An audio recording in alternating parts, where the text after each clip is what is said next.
안녕하세요. 저는 약사 지유입니다. 오늘은 여성의 신체 기관에 대해서 알아보려고 합니다. 여성의 신체의 주 활동 거점은 뭔지 아시나요? 바로 골반 주변 작은 구역이 있습니다. 바로 이 구역으로 인해서 생식력과 호르몬과 전반적인 여성 건강에 중대한 영향을 미치게 됩니다. 특히 여성의 주요 생식 기관은 난소라고 들어보셨죠? 아몬드와 흡사 모양을 가지고 있고요. 아몬드만한 크기를 가지고 있습니다. 우리 생각보다 난소가 되게 굉장히 작습니다. 이 난소는 골반뼈 위에 위치하고 있고요. 또 난자가 자라는 난포가 여기 있습니다. 이 난소 안에 난포에서 난자가 자라는데요. 이것은 태어날 때부터 우리가 100만 개씩, 200만 개씩 가지고 태어나고 있고요. 또 평생에 걸쳐서 이 태어날 때부터 만들어져 있는 난자가 배출이 됩니다. 그런데 이제 사춘기가 될 때까지는 우리 난포 안에서 이게 휴면 상태로 있다가 사춘기 때 성장을 하게 돼요. 그래서 매달 20개씩 성숙하는데 하나가 완전히 성숙하면 나머지는 서서히 사라지게 됩니다. 그래서 양쪽 난소에서 먼저 난포가 성숙하는 대로 이제 사춘기가 끝나고 나서는 배출이 되게 돼요. 이때 난소는 에스트로겐과 프로게스테론, 이 여성 호르몬을 생성하여서 자궁 내막에서 이 수정란을 받아들일 수 있도록 두꺼워지게 만듭니다. 바로 이 호르몬 때문에 우리가 이제 생리라고 하죠. 월경 주기가 생기는 것입니다. 이 호르몬이 그냥 계속 생성이 된 게 아니라 이 주기에 따라서 이 높아졌다가 낮아졌다가 이런 주기에 따라서 이제 자궁 내막이 두꺼워졌던 것이 이제 수정란이 없으면 자동으로 이게 얇아지고 그 내막이 터지게 되거든요. 그때 그 피가 이제 월경으로 나타나는 거예요. 그래서 에스트로겐은 난포가 발달되는 동안 많은 양이 분비가 되고요. 자궁 내막 형성을 유지하게 됩니다. 그리고 이 에스트로겐의 또 다른 기능이 있는데요. 바로 여성의 뼈와 뇌 건강을 유지하는 역할도 하고 있습니다. 그래서 나중에 폐경이 되게 되면 이 에스트로겐 분비가 안 돼서 골다공증이 생기기도 하고 뇌 기능도 떨어지게 되는 것입니다. 그리고 이 에스트로겐은 난자가 배출되지 않게 막고요. 자궁 내벽을 서서히 준비를 시킵니다. 그리고 이제 나팔관이 있는데요. 나팔관은 자궁의 위쪽 가장자리에 난소를 향해 뻗어 있는 두 개의 관입니다. 난소에 직접 연결돼 있지는 않아요. 실제로 그 끝부분이 나팔꽃 모양으로 돼 있고요.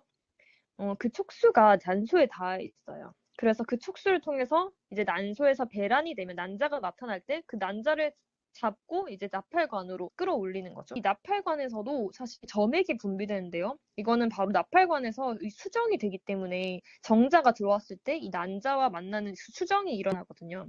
그래서 그 수정 환경을 조성하기 위해 끈끈한 점액이 분비됩니다. 이 점액 성분은 바로 중탄산염과 젖산으로 돼 있어서 이게 바로 정자에게 산소를 공급할 수 있어요. 그리고 글루코즈, 우리가 먹는 포도당 같은 것도 분비가 되면서 정자와 난자에게 영양분 또한 제공합니다. 이런 걸 보면서 하나님이 정말 하나하나 그냥 만드시는 게 없구나.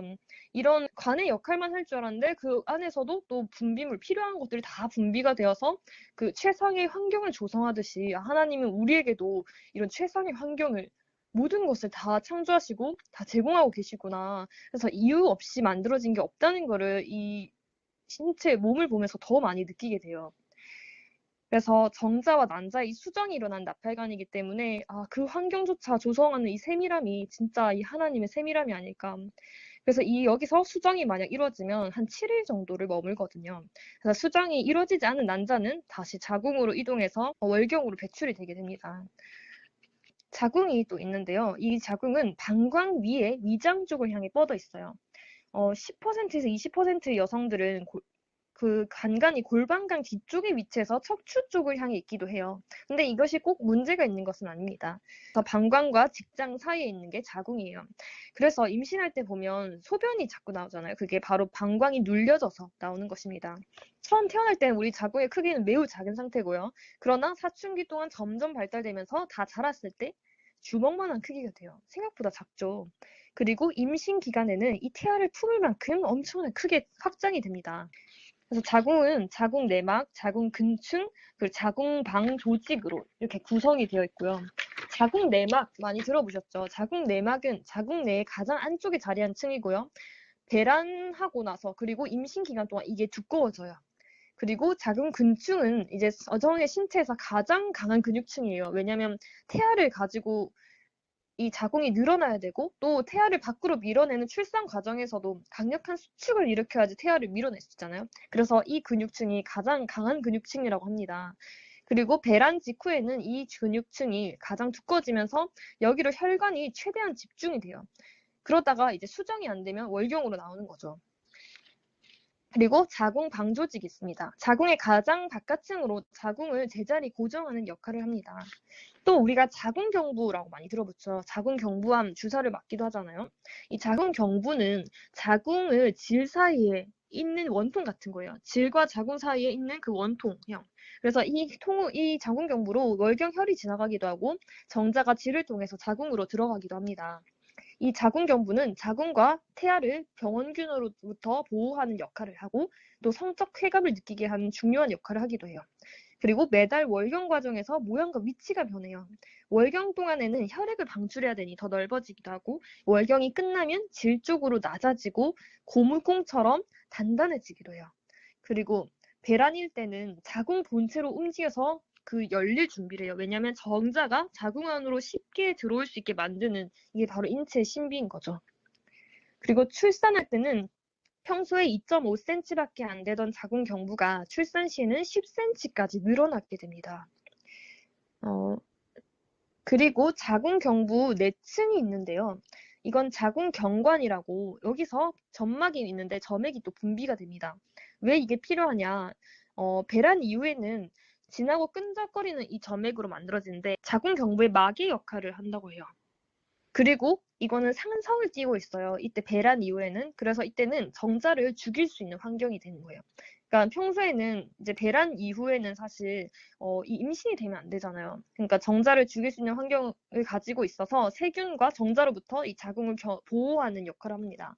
그리고 배란 직전에는 점액이 아주 깨끗하고 축축하고 또 신축성이 생기는데요. 이게 바로 이때가 임신에 도움되는 상태가 됩니다. 그래서 이때는 오히려 정자를 죽이지 않고 나팔관 쪽으로 이동할 수 있게 해주는 점액으로 분비가 돼요. 너무 신기하지 않습니까? 그리고 또 질이 있는데요. 질은 이제 자궁과 신체 외부의 통로 역할을 합니다. 그래서 1층과 2층, 3층으로 되어 있는데요. 1층은 손에 만져지는 점막층, 그리고 2층 근육층, 3층은 고정시킨 섬유층. 그래서 이 질이 길이가 10cm 정도 됩니다. 그런데 이게 얼마나 단단하냐면 최대 6kg에 달하는 무게를 감당할 수 있는 근육을 가지고 있어요. 그리고 이 질이 있어서 태아 분만이 가능하게 되는 것입니다. 성관계 전에는 우리 어릴 때부터는 얇은 막으로 덮여 있다가 이게 처음으로 성관계 할 때는 출혈이 일어나기도 해요. 혹은 격렬한 운동을 통해서도 출혈이 일어날 수도 있습니다. 그리고 이 질에서 바로 지속적으로 분비액을 생성하는 것입니다. 평소에는 감염을 예방하기 위해서 또 청결을 위해서 산도를 유지하고 있고요.